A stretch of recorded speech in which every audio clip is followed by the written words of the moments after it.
Ya, jadi untuk pertemuan hari ini ya kita akan belajar tentang penyajian dan penyusunan data.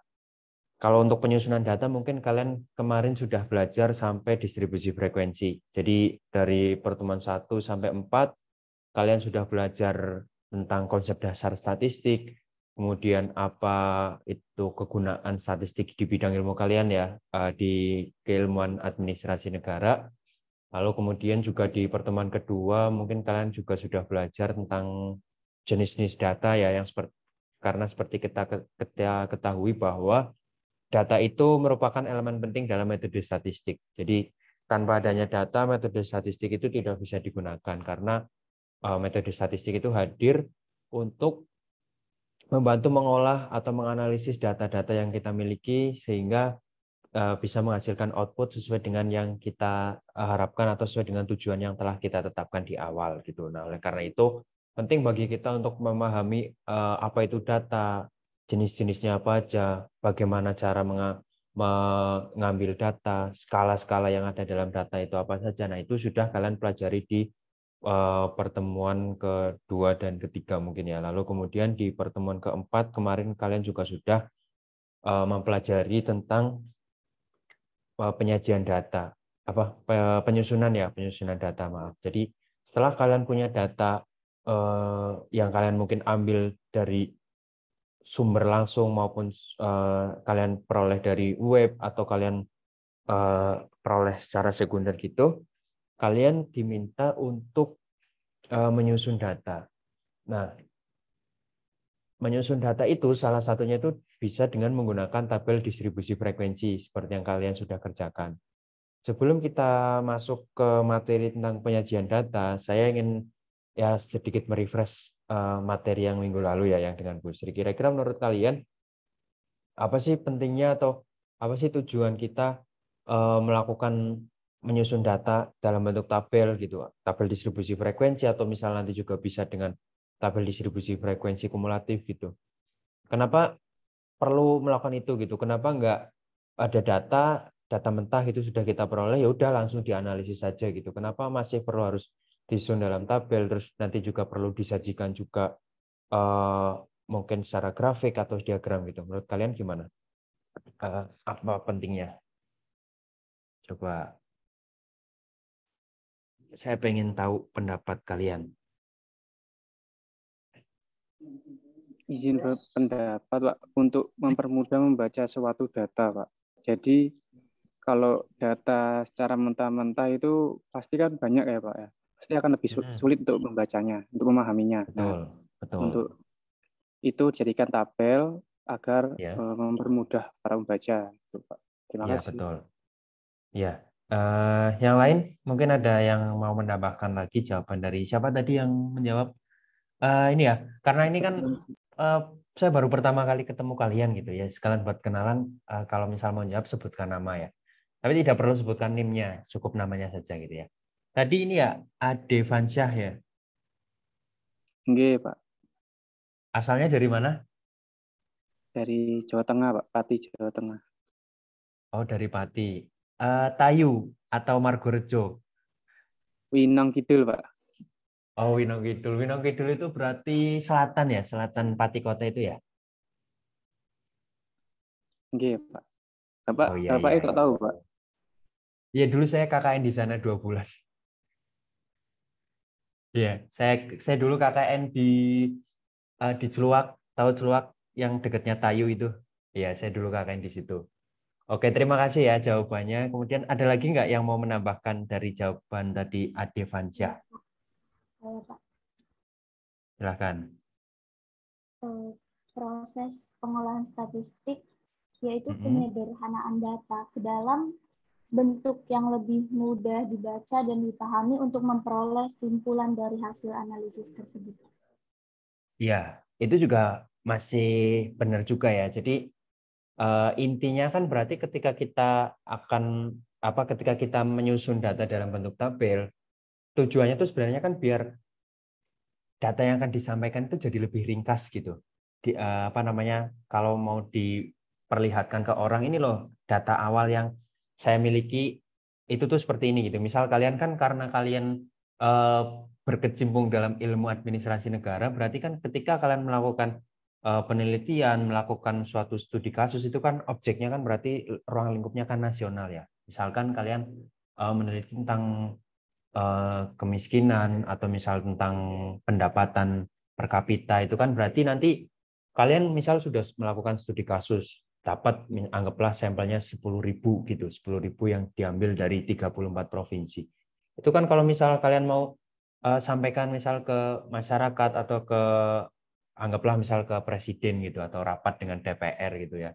Ini data awalnya seperti ini Pak gitu. Kalau kalian sampaikannya hanya data mentah yang jumlahnya mungkin ratusan halaman, ya mereka kan akan malas untuk membaca satu-satu gitu. Nah, oleh karena itu tugas kalian adalah bagaimana caranya meringkas data itu dengan ukurannya yang lebih simpel, tapi tanpa menghilangkan informasi-informasi penting yang ada di dalam data tersebut gitu. Nah, salah satu caranya yaitu dengan menggunakan tabel. Yang kalian sudah pelajari itu berarti tabel distribusi frekuensi ya di minggu lalu. Nah, itulah tujuan yang atau hal yang melatar belakangi mengapa kita perlu menyajikan data menjadi dalam bentuk tabel lah. Kemudian selain dalam bentuk tabel, kita juga diarahkan untuk menyajikan data. Menyajikan data di sini tuh maksudnya data yang kita miliki itu divisualisasikan, dikalibrasikan secara visual melalui diagram atau melalui grafik gitu. Nah, itu tentu saja kan ada latar belakangnya juga. Latar belakangnya itu adalah jika ini dikaitkan dengan keilmuan kalian, latar belakangnya itu karena nanti ketika kalian punya data, kemudian data tersebut disampaikan atau ingin disebarluaskan, hasilnya akan disebarluaskan, kalian harus ingat bahwa responden atau orang yang akan membaca itu adalah orang se-Indonesia gitu, dengan latar belakang pendidikan, latar belakang sosial budaya yang berbeda-beda. Tentu saja pemahaman mereka terhadap ringkasan data yang kalian sampaikan itu kan tidak sama ya. Artinya misal ada orang yang misal kayak kita gitu, saya orang yang paham statistik, kalian orang yang pernah belajar statistik, dikasih data distribusi frekuensi langsung paham. Oh, ini berarti maksudnya yang ada di rentang nilai sekian ada sekian orang, yang rentang nilai sekian ada misal 100-200 orang. Tapi misal kalian sampaikan itu ke warga pedesaan gitu, yang seperti kita ketahui mungkin tingkat pendidikannya tidak semuanya lulusan S1, tidak semuanya pernah belajar statistik gitu. Nah, apakah mereka akan paham? Kan belum tentu kan. Coba, misal kalian yang dari desa ya, kalau di Surabaya itu kan udah kota ya. Kalau yang asalnya dari desa, di kelurahan, kalau kalian datang ke kantor kelurahan, kebanyakan biasanya kan ada tabel informasi itu kan dalam bentuk diagram ya, iya nggak? Diagram. Jarang kan orang-orang kelurahan nampilinnya tabel distribusi frekuensi jumlah kelahiran atau kematian, itu kan jarang kan. Biasanya kan diagram tuh, diagram batang atau lingkaran ya, saya sering lihatnya tuh. Isinya misalkan presentase mata pencaharian desa apa gitu, atau misalkan grafik pertumbuhan penduduk yang kayak gitu-gitu. Jarang kan cuma nampilkan tabel distribusi frekuensi saja. Yaitu karena masyarakat desa mayoritas tidak semuanya bisa langsung paham kalau dikasih tabel distribusi frekuensi gitu. Kalau kalian tidak percaya, coba kalian nanti setelah selesai kuliah ini tanya ke tetangga kalian gitu. Random ya, yang tinggal di desa, tanya. Misal bapak-bapak yang mau ke sawah, panggil, Pak, tahu tabel distribusi frekuensi nggak? Ya jelas nggak tahu gitu kan. Makanya itu agar mereka lebih paham, kita sajikan dalam bentuk grafik. Di mana kalau grafik itu kan memahaminya lebih mudah ya, misal kayak diagram lingkaran gitu, atau misal diagram batang gitu. Semakin tinggi batangnya, menunjukkan jumlahnya atau frekuensinya semakin banyak. Terus kemudian kalau diagram lingkaran berarti semakin luas irisan lingkarannya, berarti itu semakin banyak atau semakin frekuensinya semakin tinggi gitu kan. Nah, terus kalau misal disajikan dalam bentuk grafik, misal grafik nanti kita akan belajar tentang grafik poligon frekuensi gitu. Nah, itu kalau grafiknya naik, berarti semakin tinggi interval kelasnya, frekuensi orangnya semakin banyak gitu. Itu kira-kira seperti itu. Hal yang melatar belakangi mengapa kita diarahkan atau kita diminta untuk melakukan penyajian data. Nah, dalam penyajian data itu secara umum bisa dilakukan dengan 2 cara. Pertama melalui grafik, yang kedua itu melalui diagram. Nah, apa yang membedakan? Kalau melalui grafik itu sebelum saya jelaskan, saya akan berikan dulu jenisnya ya. Kalau melalui grafik itu model yang sering digunakan itu adalah melalui histogram dan melalui ini poligon frekuensi. Nah, itu adalah model yang sering digunakan untuk visualisasi data secara grafik. Kemudian kalau misalkan secara diagram, model yang paling sering digunakan itu ya tadi itu diagram batang dan diagram lingkaran. Itu yang paling sering ditemui lah kalau di ini ya di kehidupan sehari-hari gitu. Nah, kapan kita gunakan grafik, kapan kita gunakan diagram itu adalah tergantung dengan data yang kita miliki. Kalau grafik itu biasanya dipakai ketika data yang kita miliki itu adalah data yang bentuknya kuantitatif.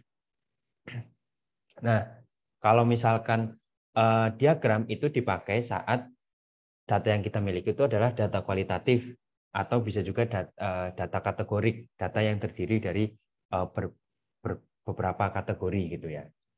Nah, buat mengingat kembali, masih ingat nggak data kalau kita punya data kuantitatif itu biasanya diukurnya pakai skala apa? Atau skala pengukurannya biasanya pakainya apa kalau datanya kuantitatif? Tadi Adevansa sudah menjawab, satunya tadi Giwang ya, Giwang Sekar ya yang menjawab ya. Ya, coba. Oke, coba saya pengen dengar suara yang lain juga. Silahkan. Kalau data, saya punya data kuantitatif gitu. Biasanya itu diukurnya pakainya skala apa? Itu sudah kalian pelajari di pertemuan kedua kalau nggak salah. Izin menjawab, Pak. Pakai skala interval sama rasio. Iya, betul. Kalau kualitatif pakainya yang nominal dan ordinal gitu kan. Kan kalau skala penelitian itu kan secara umum dibagi jadi 4. Nah, berarti ingatan kalian masih bagus. Oke, saya lanjut ya. Nah, untuk yang pertama saya akan jelaskan tentang histogram. Histogram ini berarti jenis visualisasi data secara secara grafik. Nah, histogram itu adalah visualisasi dari data yang telah dikelompokkan dalam tabel distribusi frekuensi. Nah, definisinya itu sendiri, histogram itu adalah suatu tampilan grafik di mana batas kelas itu ditandai pada sumbu horizontal. Jadi di sumbu horizontalnya itu tuh angka-angkanya nanti menyatakan batas-batas kelas. Kemudian setiap kelasnya itu ditandai frekuensi untuk setiap kelasnya itu ditandai atau dinotasikan di sumbu vertikal, di sumbu Y-nya gitu. Jadi tabel distribusi frekuensi itu ya secara sekilas itu mirip dengan diagram batang karena untuk menandai frekuensinya itu dilakukan dengan menggunakan batang-batang, disimbolkan dengan batang gitu ya. Nah, kemudian modal utama dari ketika kita akan membentuk histogram, ini kita bicara secara teoritis ya, karena kalau secara software itu kalau mau buat histogram gampang, misal di Excel kalian tinggal blok datanya, insert histogram, selesai gitu. Tapi karena ini kita sedang belajar teorinya ya kita harus belajar asal usulnya gitu, urut-urutannya. Jadi kalau kita mau buat histogram itu kita harus punya tabel distribusi frekuensinya terlebih dahulu karena di dalam histogram itu pembagian-pembagian di sumbu horizontalnya itu kita butuh batas-batas kelas. Nah, sedangkan batas kelas itu kan diperoleh dari tabel distribusi frekuensi. Makanya histogram tidak dapat dibuat tanpa kita tahu tabel distribusi frekuensinya terlebih dahulu. Jadi tidak mungkin ada data mentah yang jumlahnya misal ratusan atau ribuan langsung bisa kita buat histogram, itu tidak bisa ya. Harus tahu tabel distribusi frekuensinya terlebih dahulu. Nah, ini adalah gambar yang menunjukkan contoh perbandingan antara histogram dan diagram batang. Nah, kalau kalian lihat di sini ada beberapa perbedaan ya. Pertama dari cara menyusun grafiknya, cara menyusun batangnya ya. Kalau di histogram, antar batang itu jaraknya rapat ya. Tidak ada sekat, tidak ada gap atau jarak. Sedangkan kalau di diagram batang, antar ininya antar kategorinya itu dia ada jaraknya, ada sekatnya. Ini menunjukkan bahwa tidak ada irisan atau tidak ada hubungan antara variabel secara grafik ya, maksudnya kita bicara secara grafik, tidak ada irisan atau tidak ada hubungan antara satu kategori dengan kategori yang lain. Sedangkan tidak adanya jarak dalam batang pada histogram ini menunjukkan bahwa dua batang yang berdekatan atau dua batang yang berurutan itu masih punya keterkaitan satu sama lain. Keterkaitannya kira-kira menurut kalian dinilai apanya? Oh, Pak. Pak, izin Pak, Ya, itu silakan. enggak jalan Pak. Oh, belum jalan ya? Iya, iya, iya. Itu Ah, apa? Slide-nya enggak jalan Pak. iya, iya, iya. Oh, slide-nya tadi masih RPS ya? Oh, iya, iya. Maaf, maaf, maaf, maaf. Ya ini udah ini ya, udah ganti ya. Udah ganti jadi yang file yang seperti yang saya kirim itu tadi ya. Nah, jadi ini nih, saya tuliskan di sini.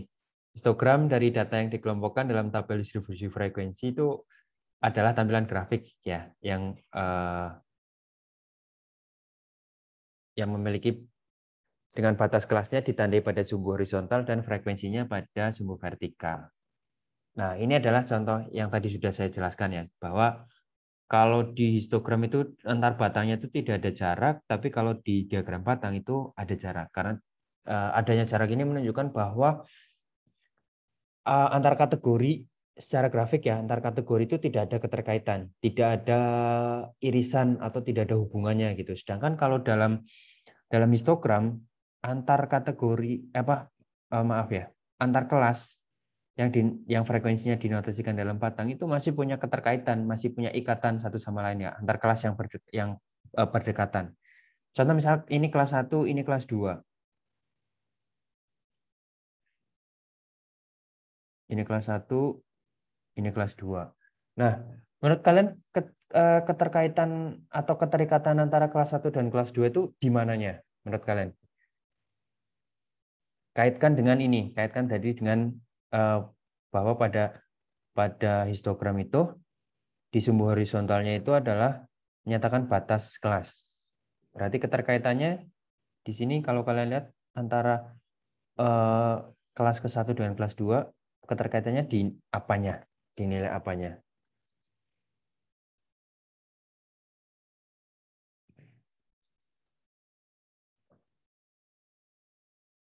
Apa?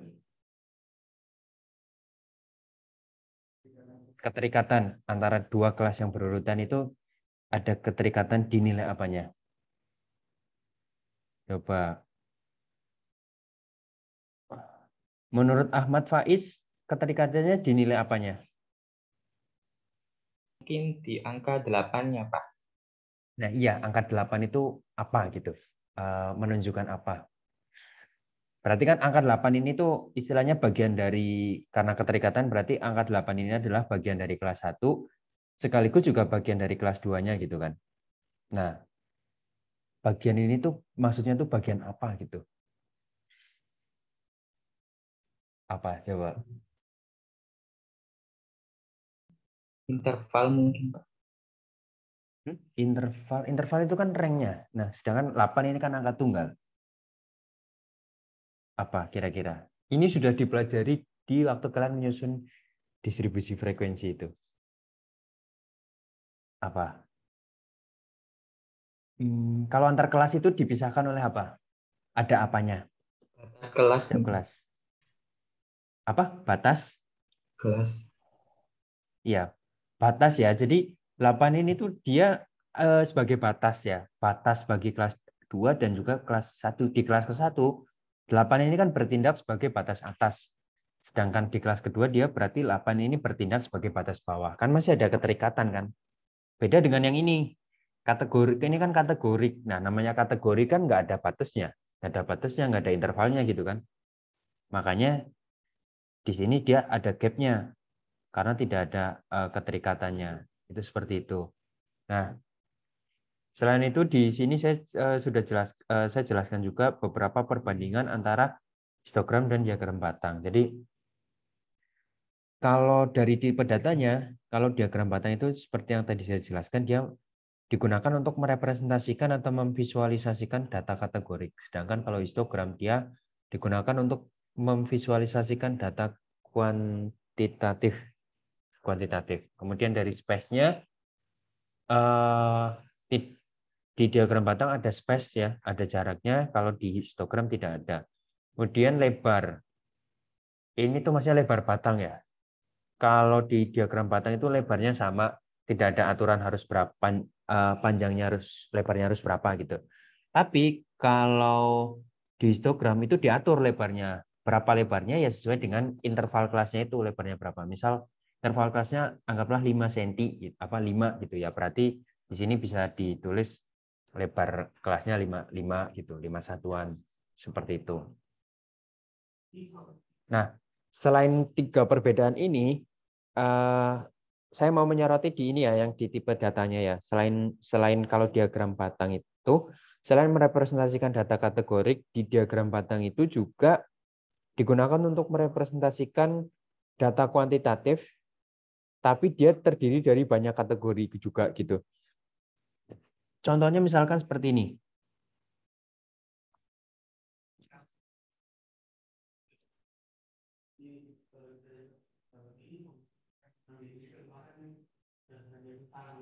Nah, kalau kita punya cuma data penjualan mobil merek Toyota, kira-kira menurut kalian ini termasuk data kuantitatif atau kualitatif?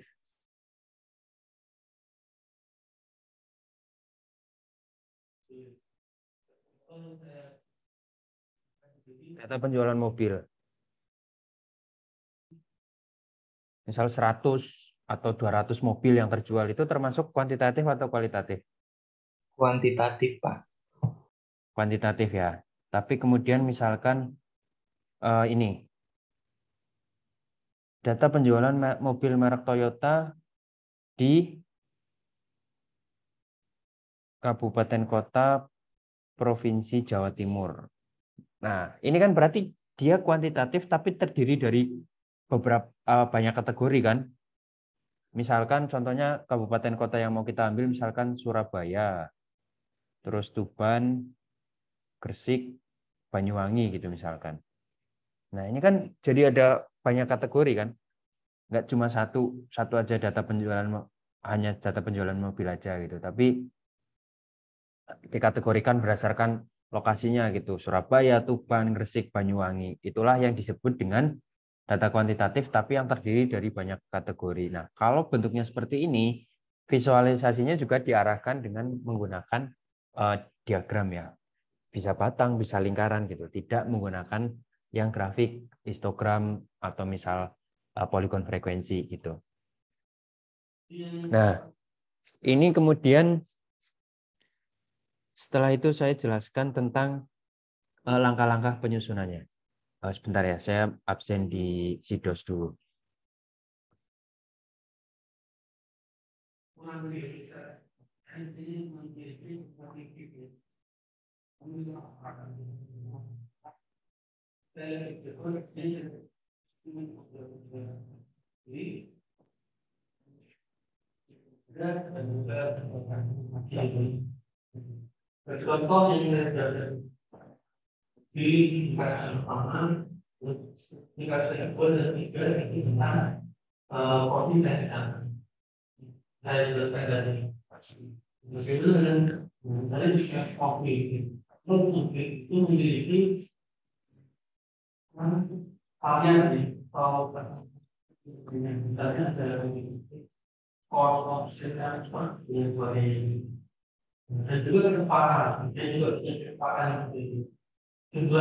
Saya lanjutkan.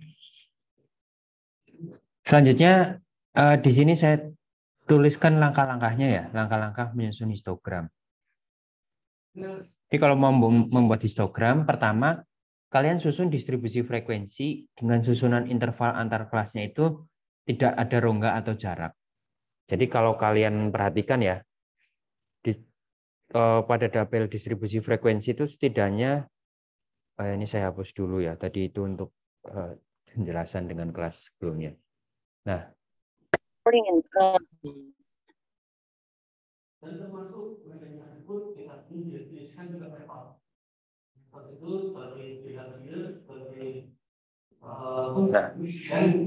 seperti ini.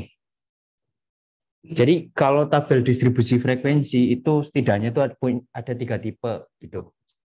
Nah, 3 tipe dilihat berdasarkan bagaimana cara mendefinisikan intervalnya. Tipe pertama kalian lihat ya. Tipe pertama ini antar kelas interval-intervalnya itu ada selisih nilai, ada selisih 1 nilai. Misal di sini 16 lanjut 17, ada selisih 1, 17 dikurangi 16 kan 1, terus 21 20, 25 24. Ini ada selisih nilai. Kemudian tipe yang kedua itu adalah interval yang diturunkan dari tipe pertama ini, tapi masing-masing nilai di intervalnya itu dikurangkan dan ditambahkan atau dikurangkan setengah gitu ya. Contoh ini, dia 16 ditambah setengah, 16 setengah, 17 dikurangi setengah ya, jadi 16 setengah, dan seterusnya sampai yang terakhir ya, ini harusnya 41. Nah, kemudian yang tipe ketiga itu adalah tipe yang ini, pakai notasi kurang dari sama dengan dan lebih dari sama dengan, kurang dari sama dengan dan kurang dari ya. Tujuannya, sebentar sebelum saya jelaskan tujuannya, ketika kalian kemarin sama Bu Sri, kalian buatnya diarahkannya pakai yang tipe mana? 1, 2, 3. Tipe 2, Tipe Pak. 2, Pak. Tipe 2 ini ya. Oh iya. Kalau yang tipe 2 ini tuh kalau nggak salah kelas lain itu nyebutnya interval yang seperti ini tuh interval statistik gitu ya. Kemarin ada yang nyebutkan katanya interval ini tuh namanya interval statistik. Nah, tapi kalau di mana? Kalau di akan membuat histogram itu sebaiknya kalian pakai yang tipe ketiga. Sebaiknya. Karena apa? Karena kalau yang di tipe kedua ini masih bisa mungkin untuk muncul masalah baru. Masalahnya apa? Misal kayak gini. Kalian buat sebelum buat histogram, kalian buat tabel distribusi frekuensinya seperti ini ya. Tiba-tiba kok ya karena kalau penelitian di lapangan itu kan kita tidak bisa mengontrol hasilnya ya. Artinya ya hasilnya sesuai dengan jawaban respondennya seperti apa gitu. Misalkan ada data nilainya pas 16,5. Nah, kalau kalian pakainya tipe ini, tipe 2, 16,5 ini masuknya kemana? Kelas apa? Kelas 2, Pak. Kalau saya masukkan ke kelas 1 boleh nggak?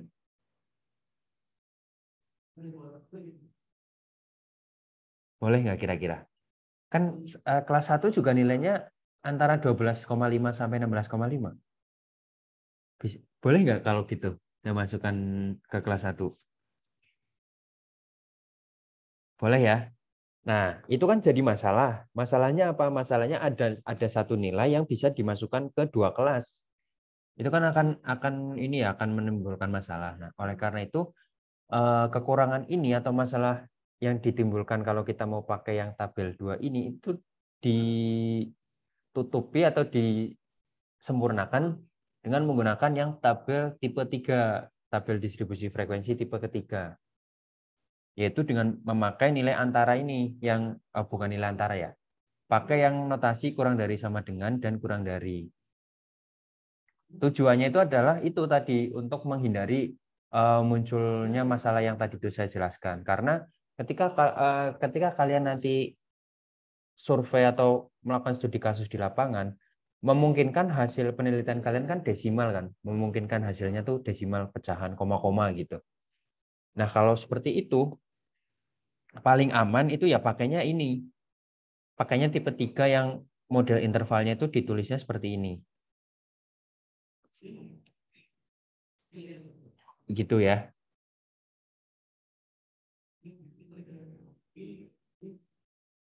Nah, oleh karena itu diarahkan pakainya ini. Kalau seperti ini tuh, misal ya, saya punya hasil penelitiannya 16,999. Masuk kelas 1 atau kelas 2? Kelas 1, Pak. Kelas Kelas 1, Pak. 1. Ya, kemudian kalau misal saya hasil penelitiannya pas dapat 17, masuknya kelas 1 atau kelas 2? Kelas 2, Pak. Kelas 2. Kelas 2 ya. Nah, jadi kalau dengan yang tipe 3 ini istilahnya yang paling aman lah gitu, paling aman dalam artian terhadap kemungkinan adanya masalah, misal satu data bisa masuk jadi di 2 kelas gitu, atau satu data bisa tidak punya kelas gitu. Nah, ini yang paling aman seperti ini. Jadi kalau mau membuat tabel distribusi membuat tabel distribusi frekuensi untuk keperluan penyusunan histogram, sebaiknya pakailah yang seperti ini ya. Dianjurkan untuk pakai tabel distribusi frekuensi yang tipe 3 gitu. Saya sebutnya tipe 3 ya biar gampang ya. Tipe 1 itu yang ini, tipe 2 yang ini, yang berarti yang kalian belajar kemarin dengan Bu Sri, kemudian yang tipe 3 itu yang ini. Berarti kalian belum sempat belajar cara menyusun ini ya, tabel distribusi frekuensi yang pakai tipe ini ya? Belum, Pak. Belum, Pak. Oke, kalau belum berarti nanti saya tambahkan di video pembelajaran aja ya. Saya minta tolong satu orang untuk catat tambahan-tambahan materi yang harus saya tambahkan di video pembelajaran. Berarti itu tadi 1 ya. Tolong ya dicatat, nanti dikirimkan ke saya catatannya. Yang pertama berarti menyusun tabel distribusi frekuensi tipe 3. Itu yang pertama. Terus kemudian nanti yang kedua, tabulasi silang udah pernah diajari? Tabel tabulasi silang, cross tab. Sudah, Pak. Sudah. Tabel cross tab, tabulasi silang. Belum ya? Belum atau sudah nih?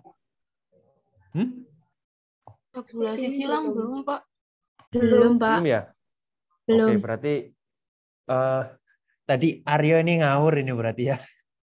Iya, Pak. Mohon maaf, Pak. Iya. Ya berarti itu yang kedua, tabulasi silang. Oke, nanti saya jelaskan lagi di video pembelajaran. Terus ketiga itu berarti tentang sebentar. Tabel distribusi frekuensi kumulatif sudah? Belum, Pak. Belum, juga. Pak. Oke, mungkin itu perlu ditambahkan juga ya untuk pengayaan kalian. Itu sama nanti berarti visualisasinya pakai yang poligon frekuensi kumulatif. Itu ya, 4 berarti ya. Tolong dicatat ya, terus kirimkan ke saya. Terima kasih untuk yang sudah mau mencatatkan. Nah, jadi ini nanti bagaimana cara menyusun tabel distribusi frekuensi yang seperti ini nanti saya jelaskan di video pembelajaran ya. Nah, kemudian setelah kalian dapat tabel distribusi frekuensinya, kalian gambar ini batang dengan lebar yang sama untuk setiap interval kelas. Kemudian ketinggian batangnya itu tergantung frekuensinya. Berarti tingginya itu disusun sampai berapa frekuensi batang tersebut gitu. Frekuensi kelas tersebut maksudnya. Misal contohnya di sini misalkan dia kelas kedua nih. Frekuensinya 4, berarti bikin batangnya setinggi 4 titik di sini ya. Kemudian di sini ini kayaknya 7. Setinggi 7 titik, 6 titik seperti itu sampai kelas terakhir. Nah, kemudian untuk masalah batas untuk setiap batang atau setiap interval kelas itu, kalian bisa pakai batas bawah atau batas atas, atau juga di buku-buku statistik itu bisa untuk batas penanda setiap kelasnya itu bisa pakai nilai tengah. Nah, kalau kalian untuk penentuan batasnya itu pakai batas bawah, berarti nanti ditulisnya itu di kiri di kiri ini batang mulai dari yang kelas 1 gitu. Contoh misalkan ini histogram nilai UTS gitu ya. Saya pakainya untuk batas setiap kelasnya itu pakainya batas bawah. Berarti dimulai dari kiri 13, 17, 21, 25 sampai seterusnya sampai 37 ini adalah batas untuk kelas terakhir ya, kelas ke-7. Nah, di sisi kanannya kalian sudah tidak perlu tambahkan lagi karena kalau di sisi kanan ini kan berarti nanti ini adalah nilai batas atas kan. Sedangkan kalian tadi pakainya kan sudah fix dari depan pakainya batas bawah gitu. Nah, lalu kemudian kalau kalian mau pakai batas atas, kalau yang dipakai batas atas berarti 13-nya ini nanti dicoret. 13-nya dicoret.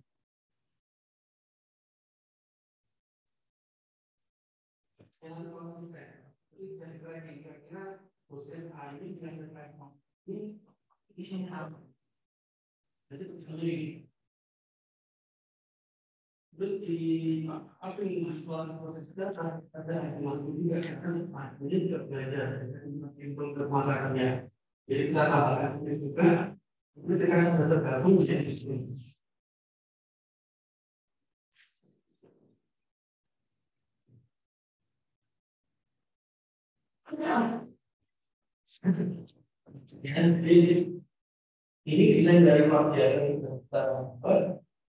lalu dikatakan dilengkapi di dalam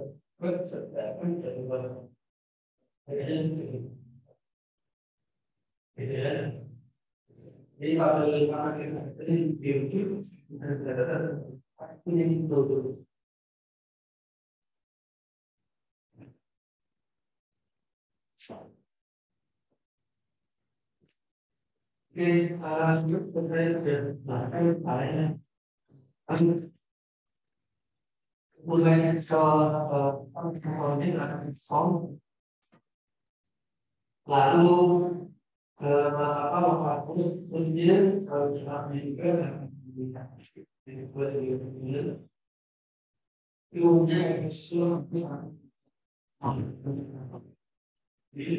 bisa faktornya kalau ada faktornya jadi kosong.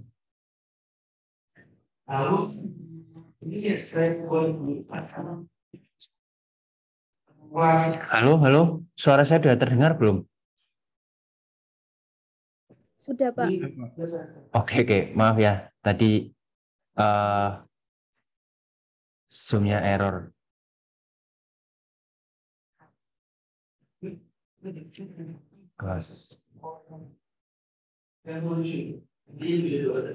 Nah, saya lanjutkan ya. Kalau misal kalian mau pakai batas bawah,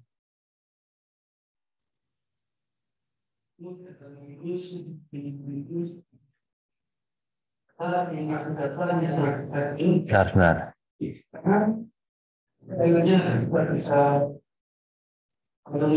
Nah, kalau misal kalian mau pakai yang batas bawah, berarti tadi ya, yang sudah saya jelaskan mulai dari 13, 17, sampai 37.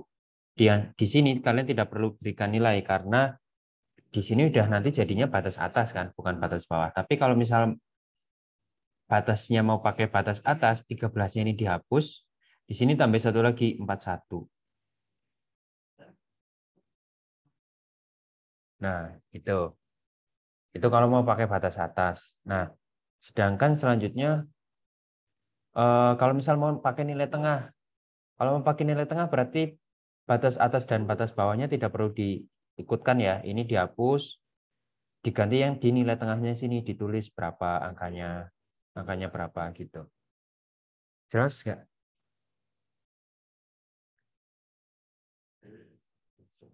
Jelas ya. Nah, kalau sudah jelas, kita masuk ke step ketiga.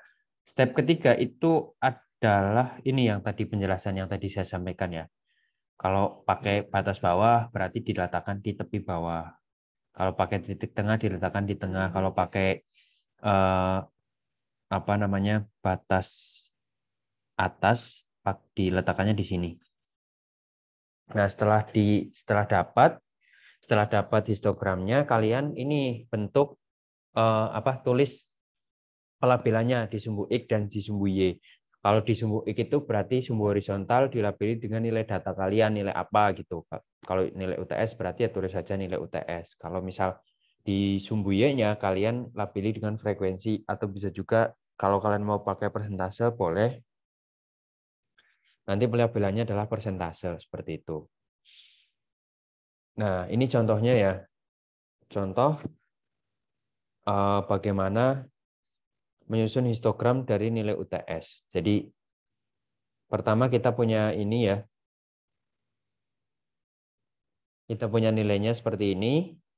Kita mau buat histogram berarti susun dulu tabel distribusi frekuensinya dengan tipe 3 ya, yang intervalnya itu rapat.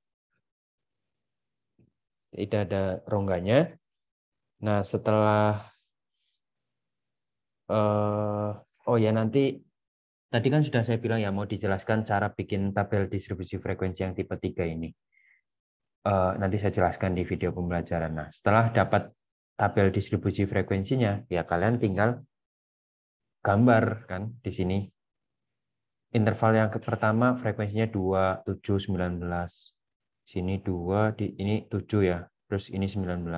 Nah, setelah kalian selesai membuat histogram, apakah cukup sampai di situ? Ternyata belum. Ternyata kalian juga sebaiknya atau dianjurkan untuk membuat analisis atau interpretasi terhadap histogram yang diperoleh.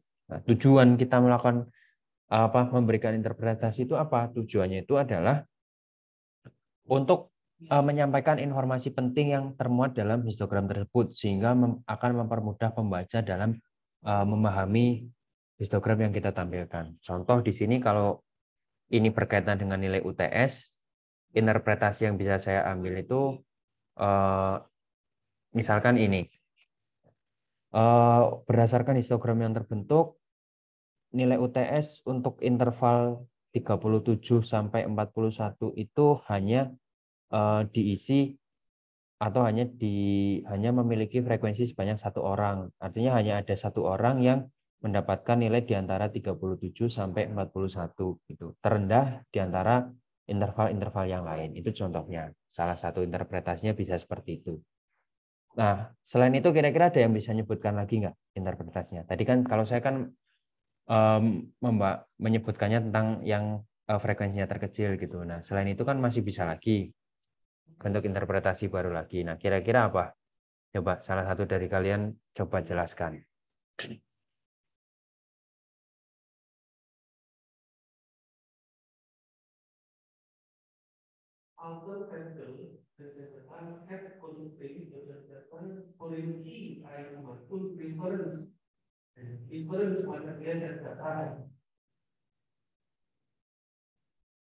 Coba sambil kenalan ya.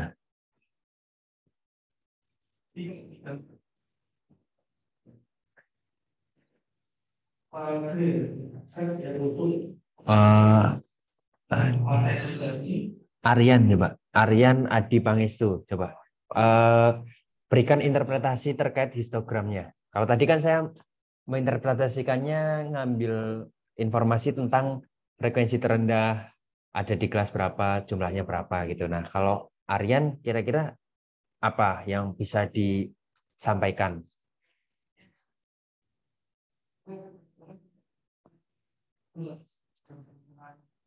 Mungkin jumlah siswa yang meraih nilai antara 21 sampai 25 memiliki frekuensi paling tinggi, yaitu 19 orang. Ya, berarti kalau misalkan disebutkan dengan bahasa yang lebih enak, mungkin bisa seperti ini ya.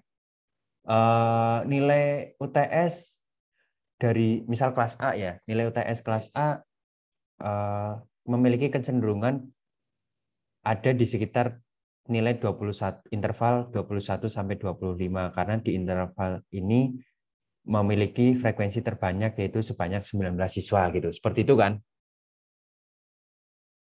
Nah, itu adalah contoh-contoh interpretasi yang bisa kita berikan gitu. Nah, lalu kemudian selanjutnya visualisasi secara grafik itu bisa dilakukan dengan menggunakan poligon frekuensi. Nah, jadi kalau konsep poligon frekuensi ini sebenarnya sama dengan histogram, yaitu memvisualisasikan tabel distribusi frekuensi agar lebih mudah dipahami. Jadi modalnya itu sama. Kalau mau buat histogram atau poligon frekuensi, itu kita harus punya tabel distribusi frekuensinya terlebih dahulu. Jadi tidak mungkin kita bisa bikin poligon frekuensi tanpa tabel distribusi. Tapi yang membedakan antara poligon dengan histogram itu adalah medianya. Kalau dalam histogram itu kan dia medianya pakai batang kan. Nah, kalau di poligon frekuensi dia itu pakainya garis. Garis apa? Garis yang menghubungkan titik-titik yang merupakan perpotongan antara nilai tengah setiap kelas dengan frekuensi kelas yang bersesuaian.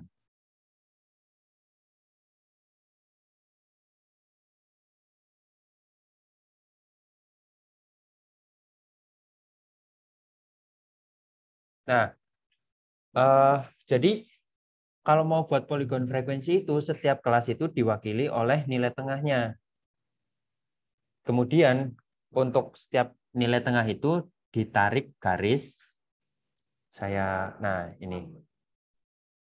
Untuk setiap nilai tengahnya ditarik garis ke atas, kemudian frekuensi kelas yang bersesuaian ditarik ke samping sampai diperoleh titik perpotongannya. Nah, di titik perpotongannya itu kalian buat titik sampai kelas terakhir, kemudian setiap titik itu dihubungkan dengan menggunakan garis. Jadilah yang disebut sebagai poligon frekuensi. Lalu kemudian untuk menyusun poligon frekuensi itu ya step-stepnya hampir sama dengan histogram ya.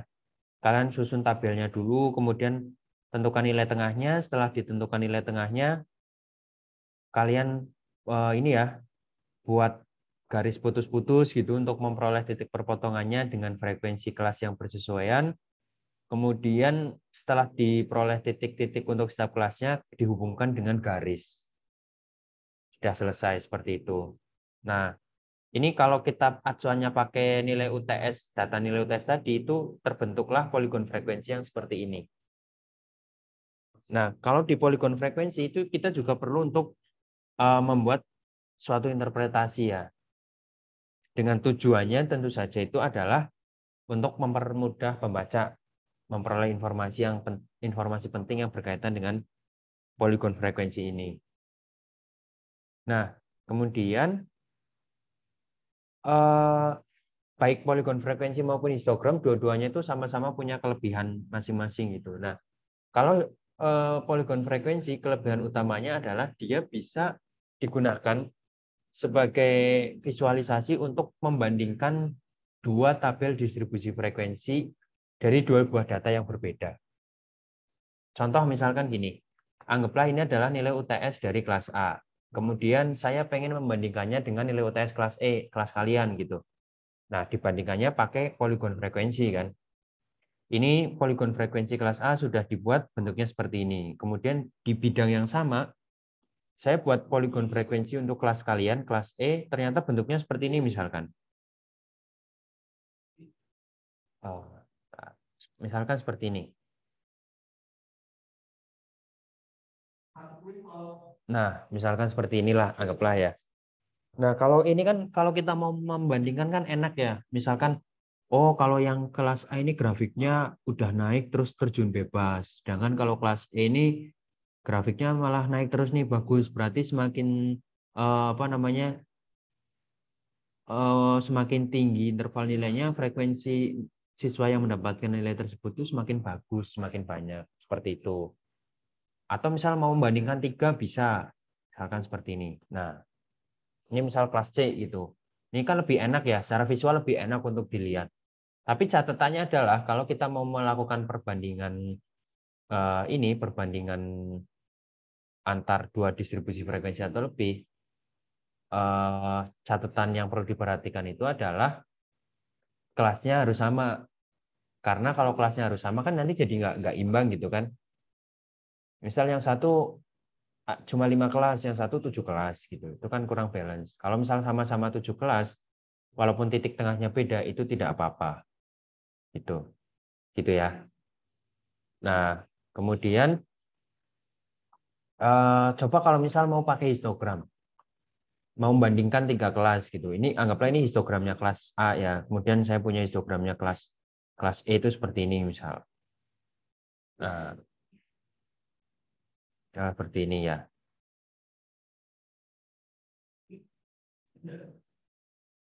Nah, kira-kira kalau kayak gini, kalau kita mau melakukan perbandingan, kira-kira enakan mana?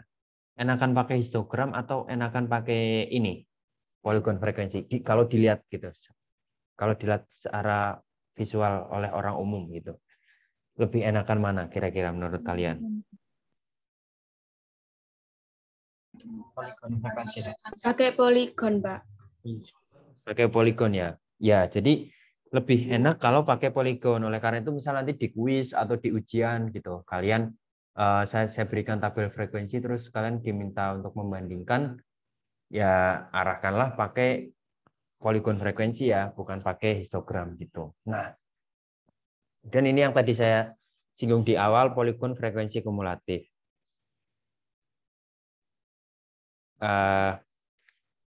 Kalau poligon frekuensi kumulatif kan karena distribusi frekuensi kumulatif belum dibahas, jadi ini saya lewati dulu ya. Ini yang nanti akan masuk ke pembahasan di video pembelajaran.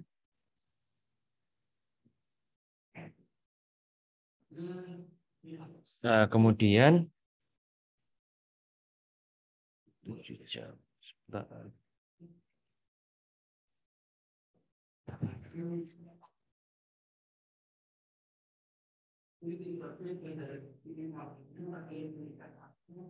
Nah, kemudian visualisasi secara grafik selanjutnya itu juga bisa memakai kurva distribusi frekuensi.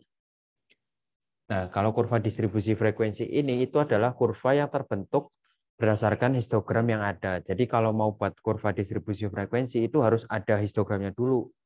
Karena kurvanya ini bentuknya itu ngikut dengan bentuk histogram yang ada. Beda dengan ini, yang tadi itu poligon frekuensi. Kalau poligon frekuensi itu kan acuannya titik perpotongan ya, bukan dari histogram. Nah, itulah yang membedakan antara kurva distribusi frekuensi dengan poligon frekuensi. Ini kalau di bidang ilmu kalian ini jarang dipakai.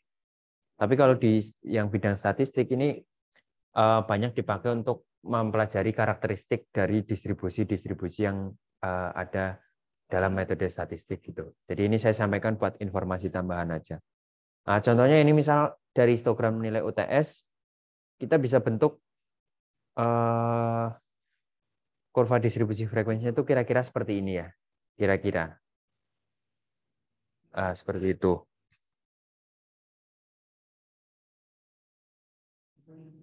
Untuk penyajian data dalam bentuk grafik jelas?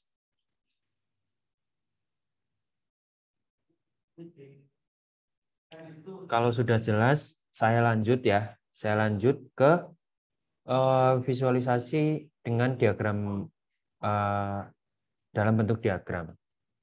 Jadi kalau bentuk diagram itu kita gunakan saat data yang kita miliki itu berupa data kualitatif yang terdiri dari banyak kategori atau data ini ya, data kuantitatif tapi juga terdiri dari beberapa kategori. Itu pakainya ini visualisasinya pakai diagram. Nah, pertama itu tentang diagram batang. Diagram batang ini diagram yang paling mudah lah untuk kalian pahami gitu. Tanpa saya jelaskan panjang lebar, mungkin kalian juga sudah paham ya. Nah, sini saya akan menjelaskan sedikit tentang cara penyusunannya ya. Jadi kalau diagram batang itu ya misalkan ini ya, contohnya kita langsung masuk ke contoh aja ya. Contohnya misalkan penjualan mobil gitu, merek ABC. Setiap unitnya di setiap kabupaten kota dicatat unitnya sebanyak ini gitu. Nah, kalau mau buat diagram batang dari data ini ya gampang, tinggal kalian definisikan kategorinya itu di sumbu X, kemudian di sumbu Y-nya itu menyatakan frekuensi unit terjualnya, nanti buat batang setinggi unit terjualnya itu berapa gitu. Nah, kemudian yang kedua itu adalah diagram lingkaran. Nah, kalau diagram lingkaran ini wujudnya itu grafik yang berbentuk lingkaran. Wujudnya itu diagram ya, diagram yang berbentuk lingkaran, di mana di dalamnya itu menunjukkan kontribusi relatif yang diberikan oleh setiap kategori yang terhadap nilai total pengamatannya. Jadi kalau di diagram lingkaran itu kontribusi relatif di sini itu maksudnya adalah besarnya kontribusi suatu kategori terhadap atau dibandingkan dengan nilai totalnya gitu. Nah, itu kemudian dikonversikan ke dalam satuan sudut, baru nanti bisa dibuat berapa besar irisan untuk kategori tersebut gitu. Setiap kontribusi sebesar 1% dari suatu kategori terhadap total pengamatan itu nilainya setara dengan irisan lingkaran dengan sudut 3,6 derajat. Ya karena basis sudut itu adalah basisnya adalah lingkaran itu adalah basisnya sudut, maka ya mau nggak mau kita harus konversikan ke dalam bentuk sudut gitu agar kita bisa menggambar di lingkarannya. Nah, tapi diagram lingkaran ini tuh memiliki kelemahan yaitu jika kategori yang tersedia itu terlalu banyak. Kalau kategorinya itu terlalu banyak, itu tuh menjadi menyulitkan kita untuk mengamati perbedaan masing-masing kategori. Contohnya seperti ini. Ini mungkin kalau dihitung kategorinya ada 30-an lah. Kalian bisa amati ya. Bedanya itu kecil-kecil banget. Jadi kalau mata kita itu kan terbatas. Susah untuk membedakan ini tuh lebih gedean mana sih antara yang ini dengan ini itu misal. Nah, oleh karena itu kalau kategorinya itu banyak, disarankan pakainya itu adalah ini saja tabel bukan tabel, diagram batang. Kalau kategorinya banyak. Nah, ini contohnya kalau kategorinya sedikit ya. Kategorinya sedikit ini visualisasinya. Nah, kalau seperti ini kan masih enak untuk dilihat. Oh, yang warna merah ini apa nih? Manufacturer gitu. Yang kerja sebagai manufacturer itu ada 33%. Yang kerjanya marketing, pemasaran itu ada 70%. 17 maksudnya. Nah, kalau melihat ini kan kalau mau membedakan kan masih gampang, masih enak gitu ya. Nah, langkah-langkahnya itu nanti pertama kalian tentu saja gambar lingkaran. Kedua, kalian tentukan sudut untuk setiap kategorinya itu berapa. Caranya itu seperti ini. Besar sudut itu tuh sama dengan frekuensi relatif kali 360 derajat. Nah, frekuensi relatif itu sendiri itu ada rumusnya juga. Sama dengan frekuensi kategori ke X dibagi total pengamatan. Nah, di sini biar kalian jelas, saya langsung masuk ke contoh ya. Sini contohnya misalkan yang pakai yang tadi itu, yang penjualan mobil. Setiap kabupaten kota punya jumlah unit terjualnya, kemudian di sini ada totalnya. Berarti pertama hitung frekuensi relatif dari masing-masing kabupaten kota ya. 52 dibagi 245. Maunya dibagi totalnya lah setiap nilai kategorinya itu. Ketemulah sekian ini. Kemudian nilai-nilai frekuensi relatif ini kalikan dengan besar sudutnya. Besar sudutnya kan 360 derajat kan, besar sudut satu lingkaran penuh. Nah, kemudian dapatlah ini nilai-nilai sudut-sudutnya untuk kemudian digambar dalam lingkaran. Nah, pas sudah digambar di lingkaran, hasilnya jadi seperti ini. Nah, angka-angka 65, 52 ini kan angka penjualannya. Nah, kenapa dibubuhkan di sini tuh biar membantu pembaca memahami, oh yang warna biru itu biru tua Kota Semarang jumlahnya ada 65 unit gitu misalkan. Nah, sampai sini ada yang mau ditanyakan?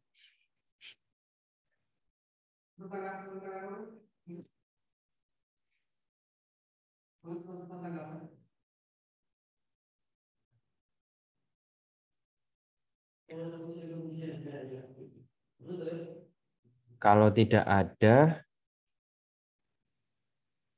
ini ya saya jelaskan untuk latihan soalnya. Jadi ini sama seperti kelas yang lain. Jadi latihan soal ini tuh nanti dikerjakan sebagai tugas, terus dikumpulkan di e-learning. Ada 5 soal. Ya, ada 5 soal. Jadi yang soal pertama itu ada data ini ya, data kategorik. Kalian diminta untuk buat diagram batang dan diagram lingkarannya. Kemudian yang soal kedua itu ini. Kalian tulis atau kalian bentuk distribusi frekuensinya. Dengan bantuannya sudah saya sudah saya berikan di sini ya. Gunakan kelasnya itu 9, nilai terendahnya 10. Kemudian kan nanti kalian punya tuh distribusi frekuensinya. Nah, pas sudah dapat distribusi frekuensinya, kalian buat poligon frekuensinya seperti apa. Nah, lalu untuk yang soal nomor 3 itu, ini ya tabel distribusi frekuensi, kemudian kalian diminta untuk membuat histogram. Nah, kemudian kalian juga diminta untuk membuat kurva distribusi frekuensinya, sekaligus yang C itu berikan interpretasi. Nah, lalu yang soal nomor 4 ini berkaitan dengan jumlah penumpang ya, untuk maskapai-maskapai yang ada di Bandara Soekarno-Hatta. Nah, dari sini kalian diminta untuk sajikan dalam bentuk diagram batang dan berikan interpretasinya. Kemudian soal nomor 5 ini direduksi dari soal nomor 4 dengan cara mengklasifikasikan maskapainya itu jadi 2, maskapai nasional dan internasional. Kemudian setelah itu kalian diminta untuk membentuk diagram lingkaran berdasarkan jumlah penumpangnya ya. Setelah dibagi jadi nasional dan internasional. Biar sama, tugas ini ditulis tangan. Tugasnya ditulis tangan. Kalian mau kerjasama silahkan boleh, karena ini tugas bukan kuis atau ujian, tapi dengan catatan jawabannya tidak boleh sama persis titik komanya gitu. Nah, kalau seperti itu berarti saya anggap kalian kerjasama gitu ya. Nah, lalu kemudian karena ini teori, jadi membuat diagramnya, membuat histogramnya itu secara manual gitu. Tidak boleh misalkan gitu, karena kalian terlewat kreatif gitu ya, misalkan diagram lingkaran dan diagram batang, misal kalian buatnya di Excel gitu, terus setelah dapat outputnya di crop, di print, terus ditempel di tugas kalian. Jangan seperti itu ya.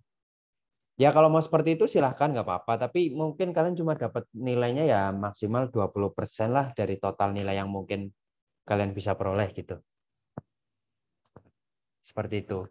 Untuk jelasnya, untuk tugasnya jelas.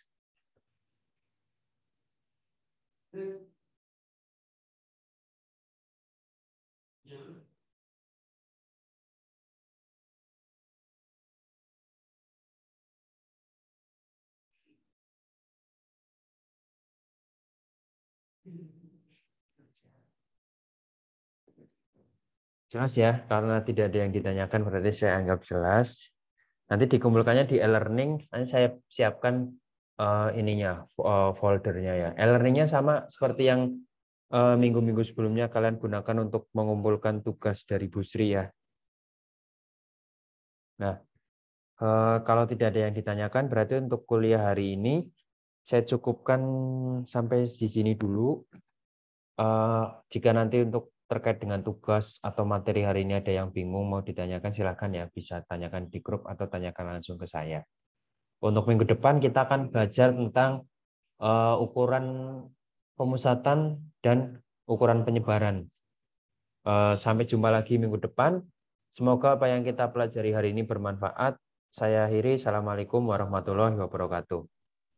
Waalaikumsalam warahmatullahi wabarakatuh. Terima kasih, Pak. Ya, sama-sama.